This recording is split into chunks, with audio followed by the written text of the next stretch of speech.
Welcome to day 3। कल हमने discuss किया था इंटीग्रेशन के बारे में। To have a integrated body जिसमें जो भी हम सोचते हैं, जो भी हम चाहते हैं, वो एकजुट हो, अलाइंड हो।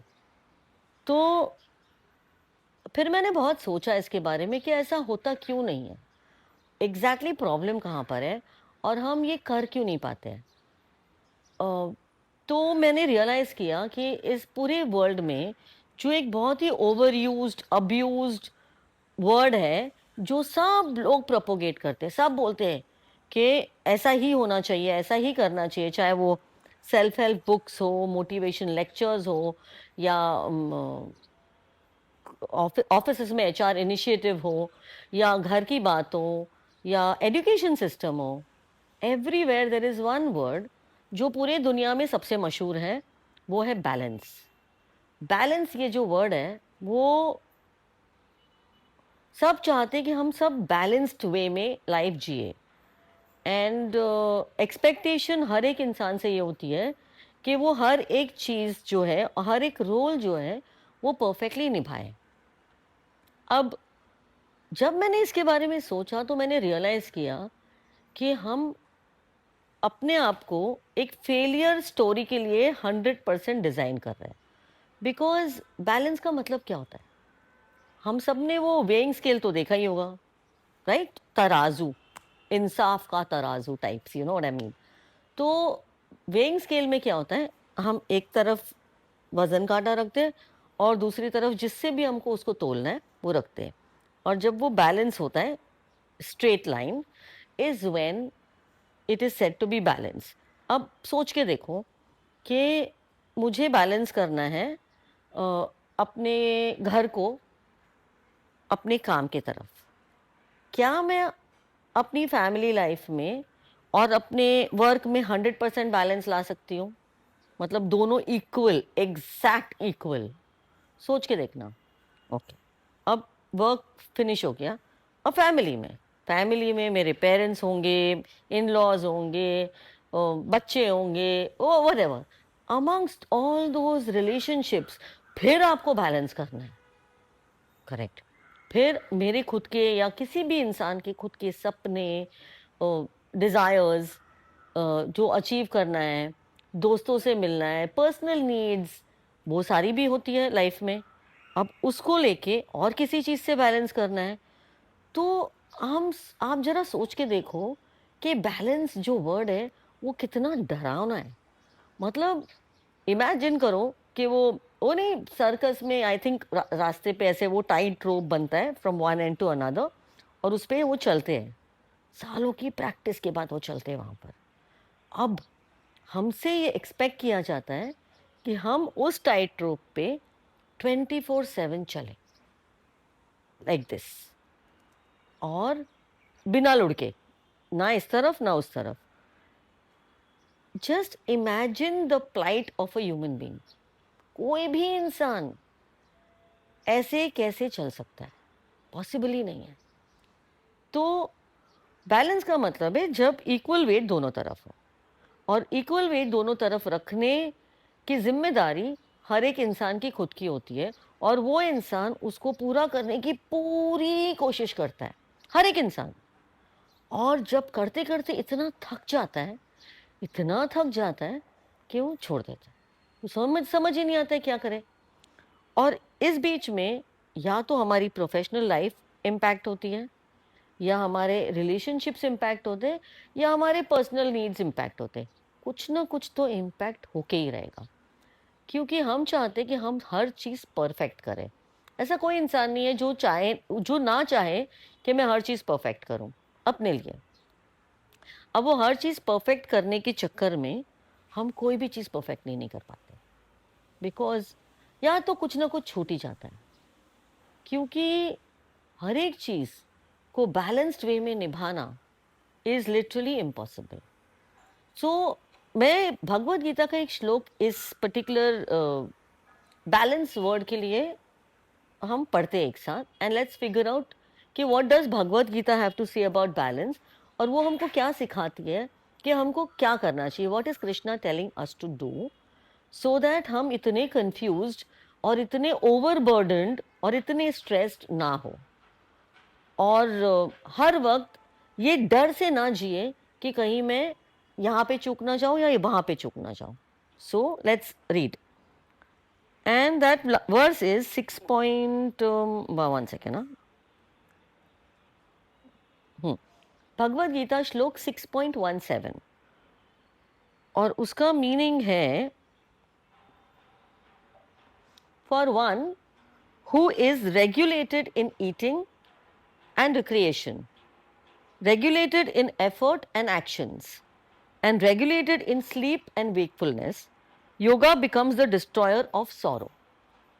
अब इसका क्या मतलब है?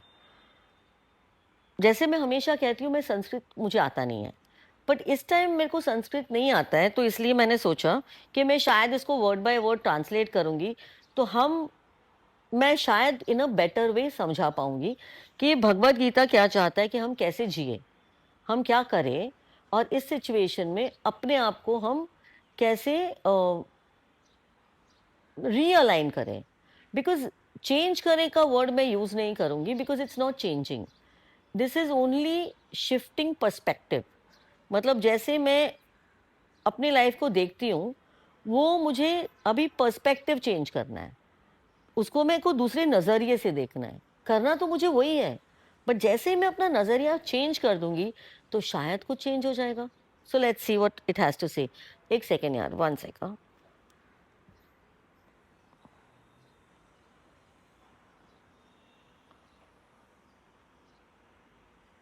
क्लियरली देखने के लिए चश्मा साफ करना पड़ता है ना?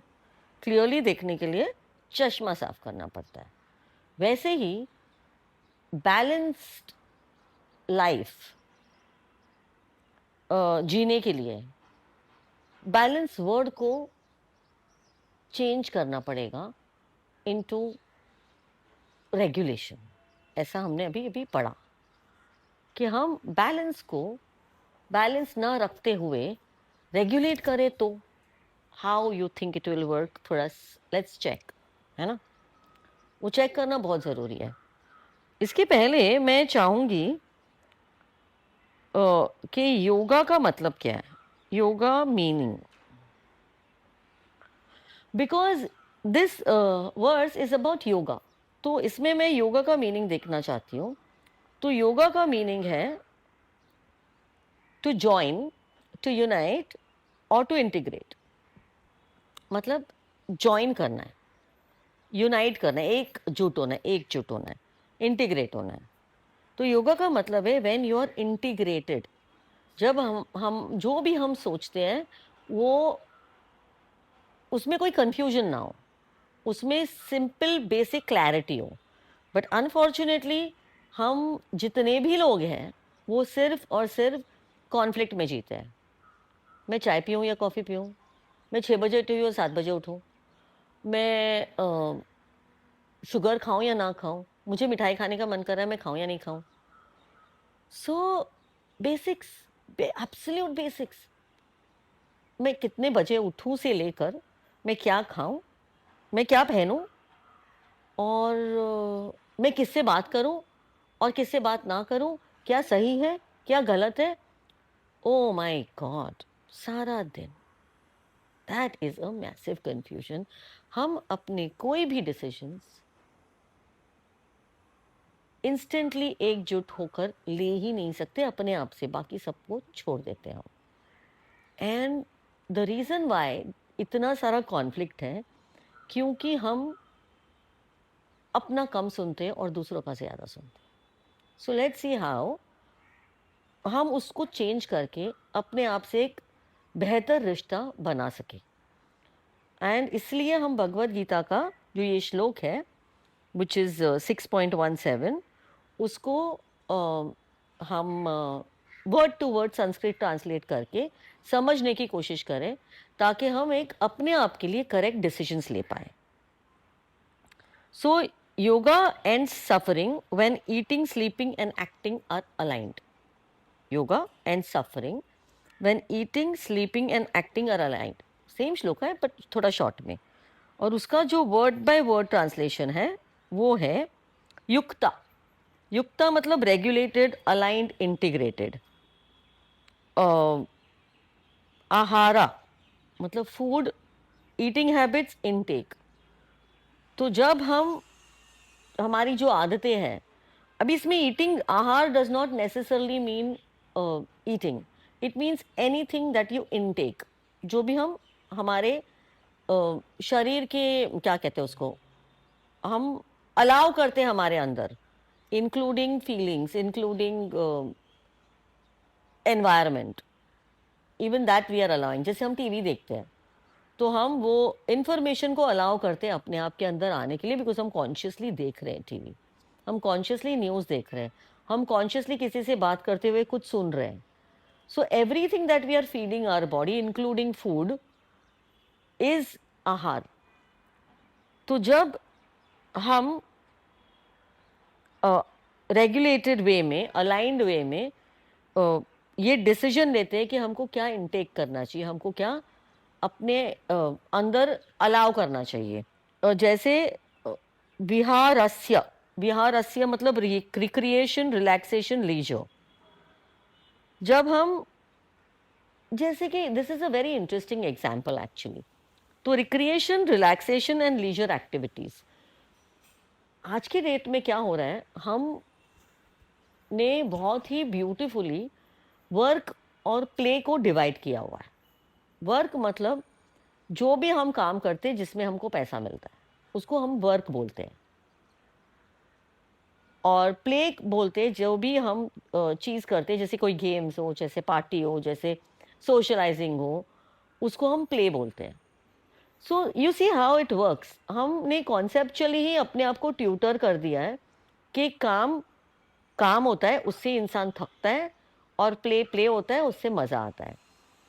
बट आयरनी पता है क्या है, कि काम हमको, जब हम काम पे जाते हैं तो हमको आइडियली में मज़ा आना चाहिए, बिकॉज हम सीख रहे हैं, हम कुछ ना कुछ कंट्रीब्यूट कर रहे हैं, और हम उससे कुछ ना कुछ कमा भी रहे हैं, चाहे वो पैसा हो, चाहे वो रिस्पेक्ट हो, चाहे वो डिग्निटी हो। It's all working for us, work is working for us. But हम उसको बोलते हैं वो वर्क नहीं कर रहा है, it's very tiring, I work so hard, so now I need to party. So then हम पार्टी जाते हैं, और हम पार्टी जाते हैं, और पार्टी में बातें करते हैं एक दूसरे से, ड्रिंक पीते हैं, बॉन्ड करने के लिए सिगरेट पीते हैं, और peer pressure, right, whatever we do. और वो सब करते करते हम थक जाते हैं, और वो थकावट हम घर पे लेके आते हैं, और फिर हम इरिटेबल हो जाते हैं, फिर घर वालों से लड़ते हैं, और फिर नेक्स्ट मॉर्निंग फिर काम पे जाते हैं। एंड ये विशियस सर्कल कंटिन्यू करता है, इज बिकॉज हमने वर्क को वर्क बोला है, और प्ले को प्ले बोला है। तो अब जैसे ही हम वो कॉन्सेप्ट को चेंज कर देते हैं, और हम वर्क को प्ले बोलते हैं, तो हमारा पूरा प्रॉब्लम ही सॉल्व हो जाता है। अब ये कहना भी आसान है और करना भी आसान है, बिकॉज इसमें आपको कुछ चेंज ही नहीं करना है। हमको इसमें सिर्फ और सिर्फ हमारा नज़रिया बदलना है, कि जब मैं काम करने जाती हूँ या काम करने जाता हूँ, तो मैं सीखती हूँ, मुझे मज़ा आता है, मुझे क्या कहते हैं, मैं किसी ना किसी के लिए कुछ ना कुछ कंट्रीब्यूट कर रही हूँ, एक्सपीरियंस गेन कर रही हूँ, स्किल डेवलप कर रही हूँ, और पैसा भी कमा रही हूँ, और और प्रोडक्टिव यूटिलाइजेशन ऑफ अपना टाइम भी कर रही हूँ। ये सब चीज़ें आर कॉन्फिडेंस बिल्डिंग एक्टिविटीज़। लेकिन हमको वर्क लाइफ बैलेंस के लिए पार्टीज एंड सोशलाइजिंग को एक बहुत इंपॉर्टेंट फैक्टर बना दिया है, बैलेंसिंग के वजह से। और वो जो बैलेंस है, जिसको हम बैलेंस सोचते हैं, वो ही हमारी लाइफ को इम्बैलेंस कर देता है, बिकॉज हम समझ ही नहीं पाते कि वो रिक्रिएशन जो है वो एक्चुअली में हमको थका रहा है। बिकॉज रिक्रिएशन के वक्त हम क्या करते हैं, हम बातें करते हैं, आसपास की बातें करते हैं, पॉलिटिक्स की बातें करते हैं, रिलीजन की बातें करते हैं, इधर उधर के डिस्कशंस करते हैं, जो अधिकतर नेगेटिव होते हैं। I can not make a statement कि सब ऐसा करते हैं, नो आई एम सॉरी, मैं ऐसा नहीं बोल रही हूँ, मैं अधिकतर लोगों की बात कर रही हूँ जो ऐसा करते हैं। अब हम वेकेशन पे जाते हैं, रिक्रिएशन यहाँ पे लिखा है, what is it, recreation, relaxation, leisure activities. जब हम वेकेशन पे जाते हैं तो हम वेकेशन पे जाते हैं बिकॉज हम पैसा खर्चा कर रहे हैं, हम अपना टाइम डाल रहे हैं, अपने फैमिली के साथ टाइम निकाल रहे हैं या दोस्तों के साथ टाइम निकाल रहे हैं, तो we want to make the most of it. तो हम क्या करते हैं, हम वहाँ जाते हैं एंड फटाफट चलो चलो चलो चलो साइट सीइंग जाना है, ये करना है, वो करना है, हमारे पास सिर्फ 7 days है या 10 days है, whatever it must be. तो the whole problem is about trying to balance everything के चक्कर में हमने ये पूरे हमारे लाइफ एक्टिविटीज को, हमारे लाइफस्टाइल को टॉपसी टर्वी कर दिया है, कॉन्सेप्ट्स को टॉपसी टर्वी कर दिया और कंफ्यूज कर दिया अपने आप को भी और दूसरों को भी। But since we are all in the same boat, किसी को लगता ही नहीं है कि हम कुछ भी गलत कर रहे हैं या कुछ भी अलग कर रहे हैं। It is normal and this normal is exhausting, tiring and unproductive, because इससे हमारे बॉडी में स्ट्रेस पैदा हो रहा है, इससे हम एंशियस हो रहे हैं, इससे हमारी बीमारियां अपने आप बढ़ रही हैं, बिकॉज हम अपने आप को इतनी तकलीफ दे रहे हैं by trying to balance our life कि हम लाइफ जीना ही भूल भूल रहे हैं। We are forgetting to live life. So Bhagavad Gita ये कहता है बेसिकली कि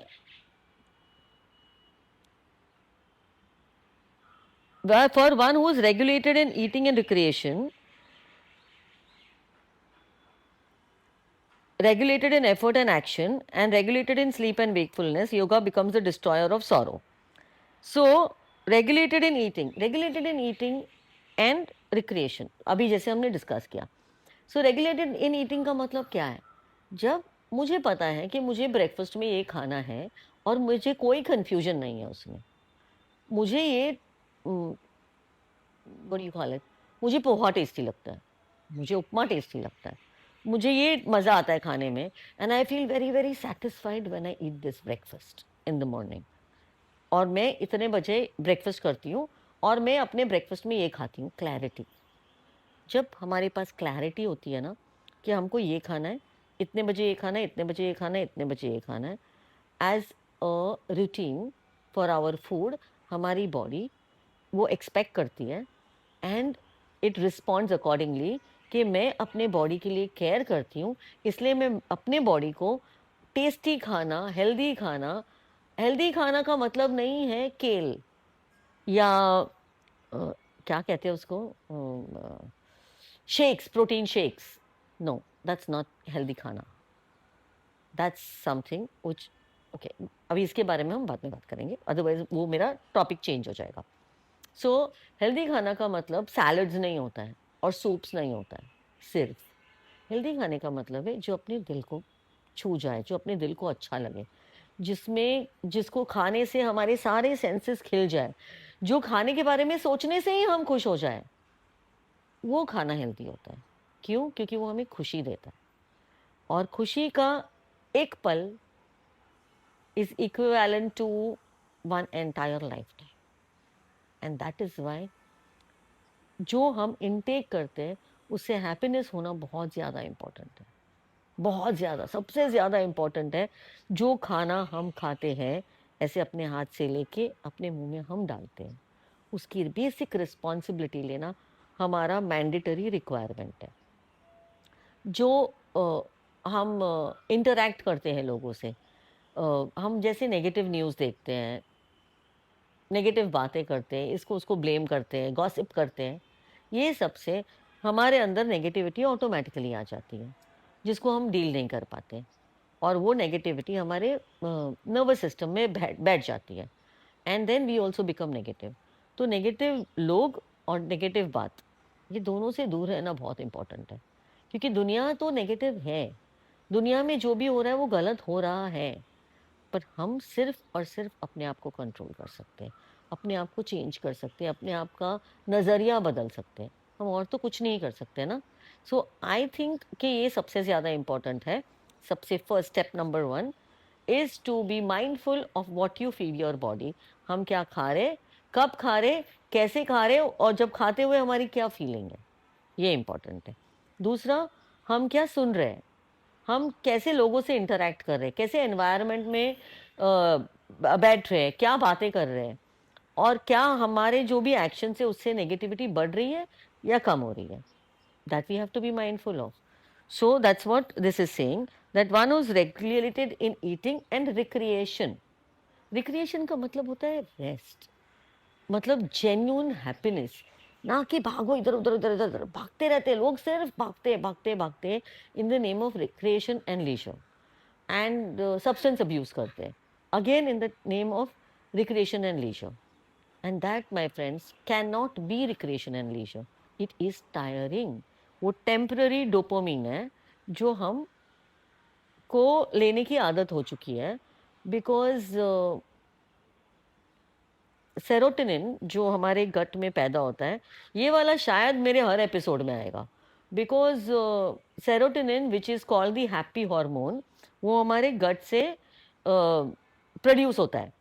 वो तभी प्रोड्यूस होता है जब हम जो कर रहे हैं जिससे हम खुश होते हैं, तो ही वो प्रोड्यूस हो सकता है, वो प्रोड्यूस हो ही नहीं सकता है. और बॉडी को हैप्पी हार्मोन की ज़रूरत है बहुत ज़्यादा टू बी हैप्पी. जब हम सेरोटोनिन प्रोड्यूस नहीं करते हैं, तो दिमाग बोलता है कि भाई बॉडी को तो हैप्पीनेस चाहिए, क्विक फिक्स चाहिए.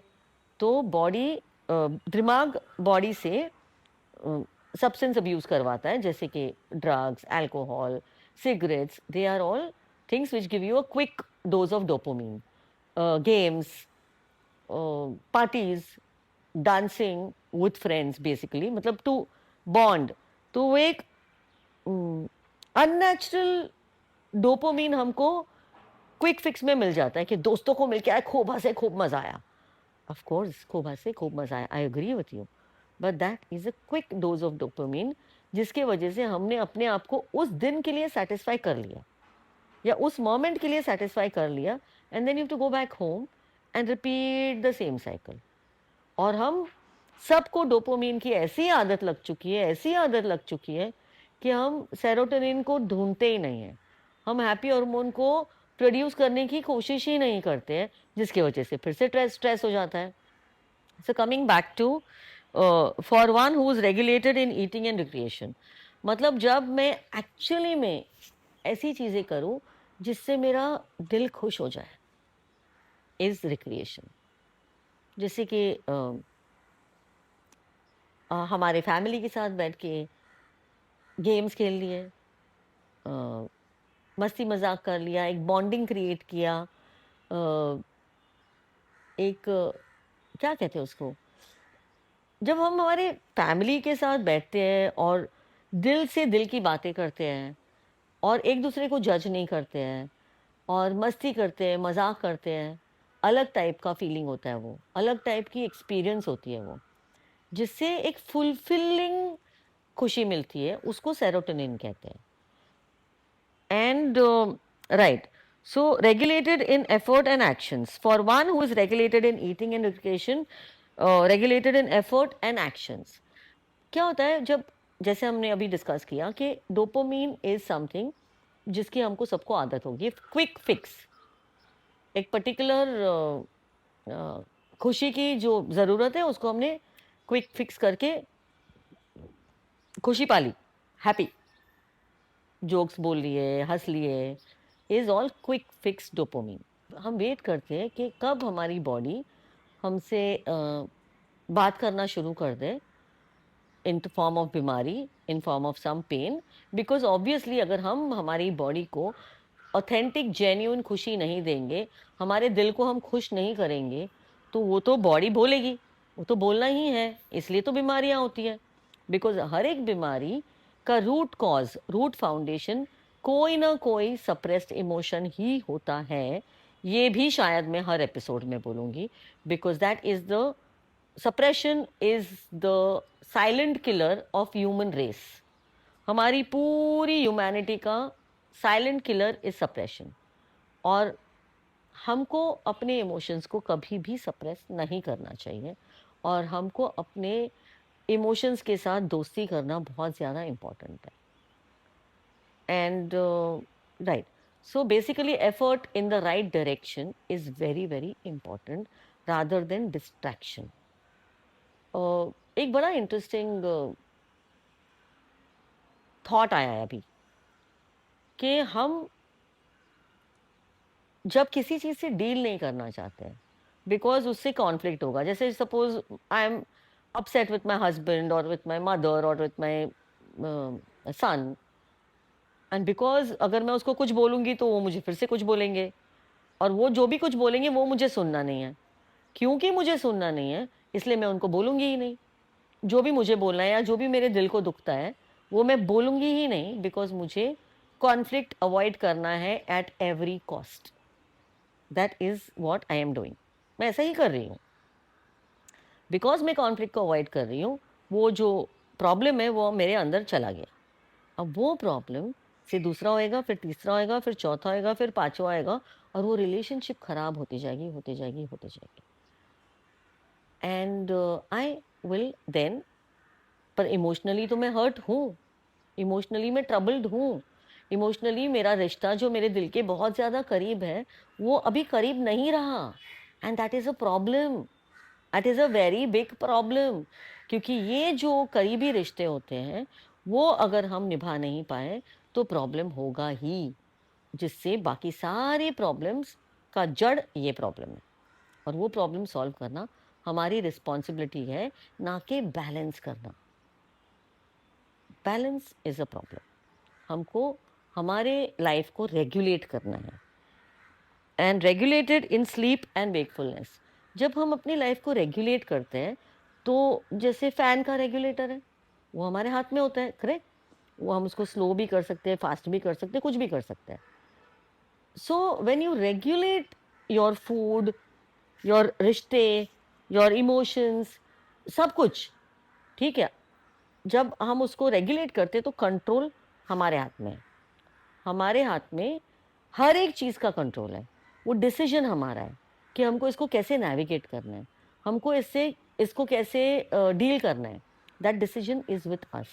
लेकिन जब हम बैलेंस करते हैं ना तो the decision is with circumstances.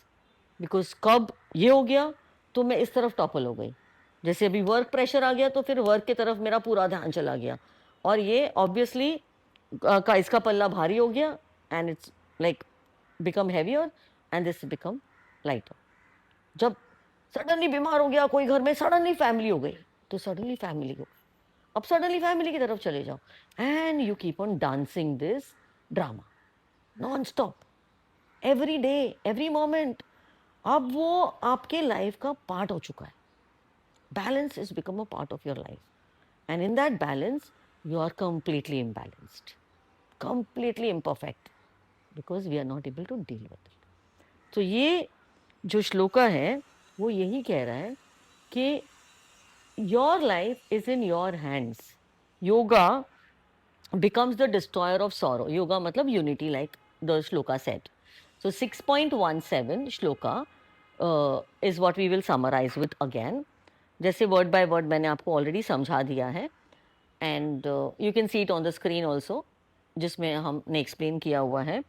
So for one who is regulated in eating and recreation, regulated in efforts and actions, and regulated in sleep and wakefulness, yoga becomes the destroyer of sorrow.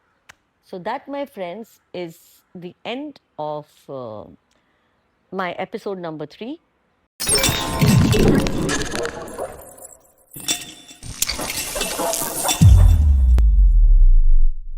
Boom, boom, boom.